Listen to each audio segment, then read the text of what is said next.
प्रिय किसान भाइयों, अन्नदाताओं, आज मैं आपको एक लोकप्रिय दलहनी फसल के बारे में बताने जा रहा हूँ। ये एक कम समय में तैयार होने वाली फसल है। देश की शाकाहारी आबादी वाले लोगों के लिए यह प्रोटीन का एक अच्छा स्रोत है। मूंग लेगुमिनेसी कुल का पौधा है। इसका जन्म स्थान भारत है। मूंग के दानों में लगभग 24 से 25% प्रोटीन होती है, 60% कार्बोहाइड्रेट, 1.3% वसा पाई जाती है। ग्रीष्मकालीन मूंग की खेती सरसों, चना, मटर, गेहूं, जौ, अलसी, आलू इत्यादि फसलों की कटाई के बाद खाली खेतों में की जा सकती है। जायद मूंग की खेती द्वारा धान, गेहूं फसल चक्र वाले खेतों में मृदा उर्वरता को बनाए रखने में महत्वपूर्ण योगदान करता है। मूंग से अनेक प्रकार के स्वादिष्ट व्यंजन बनाए जाते हैं, जैसे दाल, नमकीन, पापड़, मिठाइयाँ इत्यादि। मूंग को ग्रीष्मकाल में उगाकर किसान भाई अपनी आमदनी में वृद्धि कर सकते हैं। मूंग की खेती हर प्रकार के मौसम में की जा सकती है। वही मूंग की खेती उत्तर भारत में खरीफ ऋतु, वर्षा, ग्रीष्म ऋतु में एवं दक्षिण भारत में रबी के मौसम में की जाती है। इसकी खेती के लिए गर्म जलवायु की आवश्यकता पड़ती है, जहाँ वार्षिक वर्षा 60 से 70 सेंटीमीटर तक होती है। अधिक वर्षा होने से इसकी फली और दाने सड़ जाते हैं। अंकुरण के लिए 25 डिग्री सेंटीग्रेड, उचित बढ़वार के लिए 20 से 40 डिग्री सेंटीग्रेड तापमान आवश्यक होता है, उपयुक्त होता है।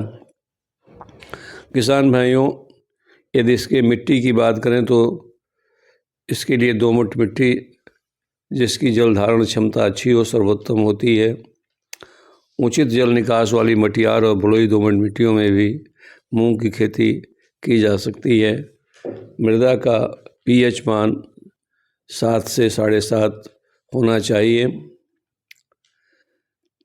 किसान भाइयों, फसल बोने के पहले मृदा जनित बीमारियों के रोकथाम के लिए कीटों व दीमक की रोकथाम हेतु बुआई के पूर्व क्यूनाल्फास 1.5% चूर्ण को 25 किलोग्राम प्रति हेक्टेयर की दर से भूमि में मिलाएं। किसान भाइयों, अब बात करते हैं उत्तम के किस्मों की, जिसमें IPM 2-3, MH 215, HEM 1, HUM 12, Pant मूंग 2, 4, 5, सम्राट, नरेंद्र मूंग 1, सुनैना, मालवीय, जागृति, मालवीय, ज्योति मूंग, जनप्रिया, पूषा विशाल, ये उन्नत किस्में हैं।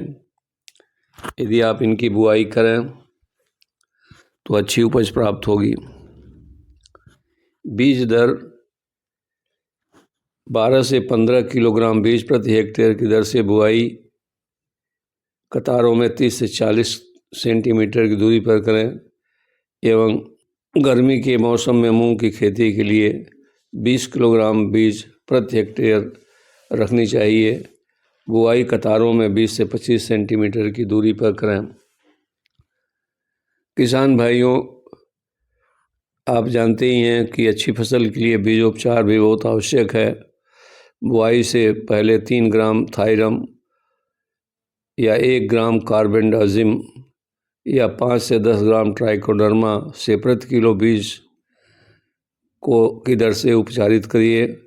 कीटों की सुरक्षा के लिए 5 मिलीलीटर इमिडाक्लोप्रिड प्रति किलोग्राम बीज की दर से बीजोपचार करें। इसके बाद बीजों को राइजोबियम से उपचारित करें।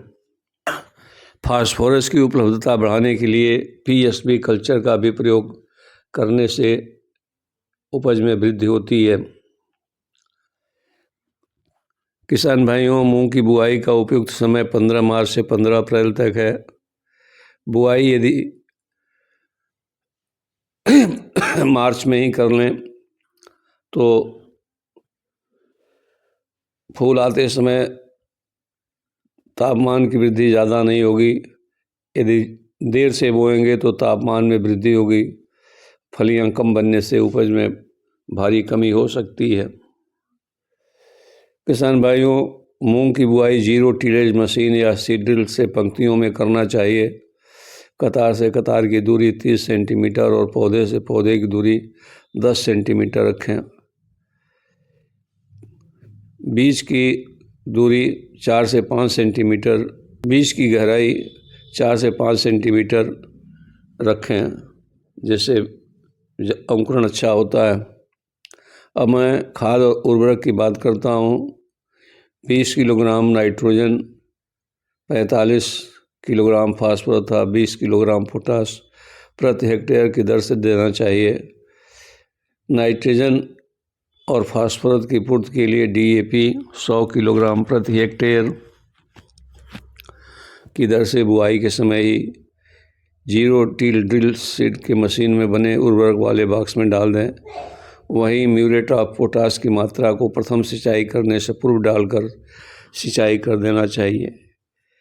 यदि आप आलू या चने की फसल के बाद मूंग की खेती करते हैं तो उर्वरक की आवश्यकता कम पड़ती है।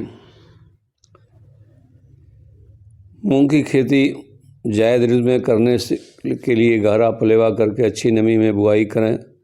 पहली सिंचाई 10 से 15 दिनों में करें, इसके बाद 10-15 दिनों के अंतराल में सिंचाई करें। शाखा निकलते समय, फूल आने की अवस्था में तथा फलियों के बनने पर भूमि में पर्याप्त नमी होनी आवश्यक होती है। किसान भाइयों, अब आइए खरपतवार के बारे में बात कर लें। मूंग की बुआई के बाद पेंडामेथालिन 1 किलोग्राम सक्रिय तत्व का 600 मिलीलीटर पानी में घोल बनाकर अंकुरण पूर्व छिड़काव करें। यदि खरपतवार अधिक हो तो 20-25 दिन बाद क्विनाल्फास इथाइल 50 ग्राम प्रति हेक्टेयर 600 लीटर पानी में घोल बनाकर छिड़काव करने से सक्रिय पत्ते वाले खरपतवारों पर प्रभावी नियंत्रण किया जा सकता है।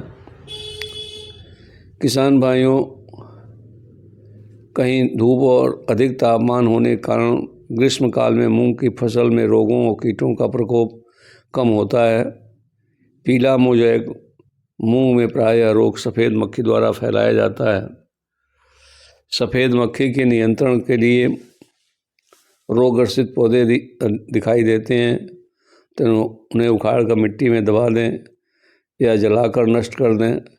लक्षण प्रतीत होते ही इमिडाक्लोप्रिड 250 मिलीलीटर प्रति हेक्टेयर 600 लीटर पानी में घोल बनाकर छिड़काव कर दें। किसान भाइयों, थ्रिप्स पत्तियों फूलों से इस कीट के शिशु और प्रौढ़ दोनों रस चूसते हैं, जिसके कारण पत्तियां मुड़ जाती हैं तथा फूल सूख कर गिर जाते हैं। इसके रोकथाम के लिए कार्बोफ्यूरान 3G 20 किलोग्राम अथवा फोरेट 10G को 10 किलोग्राम प्रति हेक्टेयर दर से बुआई के समय प्रयोग करना चाहिए। हरे फूद के इस कीट के प्रौढ़ अंश दोनों पत्तियों के रस चूसते हैं। इसके रोकथाम के लिए डाईमिथियोएट 30% C 1 लीटर की दर से 608 से 800 लीटर पानी में घोलकर छिड़काव करना चाहिए। किसान भाइयों, फली बेधक कीट भी इसमें लगता है, जिससे काफ़ी नुकसान होती है। इसके नियंत्रण के लिए क्विनाल्फास 25% C 1.25 लीटर अर्थात 1.25 लीटर चाहे इंडोक्सा कार्ब 15.8% C 500 मिलीलीटर प्रति हेक्टेयर की दर से 6 से 800 लीटर पानी में घोलकर छिड़काव करना चाहिए। किसान भाइयों, अब मैं आते हैं उपज की तरफ। मूंग की समयानुसार उन्नत तकनीक से की गई खेती से लगभग खरीफ ऋतु में 10 से 12 क्विंटल एवं ग्रीष्म ऋतु में जो आप उगा रहे हैं 12 से 14 क्विंटल प्रति हेक्टेयर उपज प्राप्त की जा सकती है। अब मैं आपको कुछ मुख्य सुझाव देना चाहता हूँ। सदैव स्वस्थ और प्रमाणित बीज का ही चुनाव करें। किस्मों का चयन क्षेत्रीय अनुकूलता के आधार पर करें। पौधों को बीज और मृदा जनित बीमारियों से प्रारंभिक बचाव के लिए बीज उपचार अवश्य करें। खरपतवार नाशी रसायनों का छिड़काव सदैव फ्लैट फैन नोजल से करें। ये आसानी से आपको प्लांट प्रोटेक्शन सेंटर से मिल जाता है, या आप अपने घर में ही फ्लैट फैन नोजल वाला स्प्रेयर रखें। उम्मीद करता हूँ कि आप मेरी वार्ता पूरी ठीक से सुने होंगे, आपको अच्छा लगा होगा। आप इसे अन्य किसान भाइयों को भी बताएं और स्वयं भी लाभ उठाएं। बहुत बहुत धन्यवाद। ठंड बहुत है, ठंड से बचें।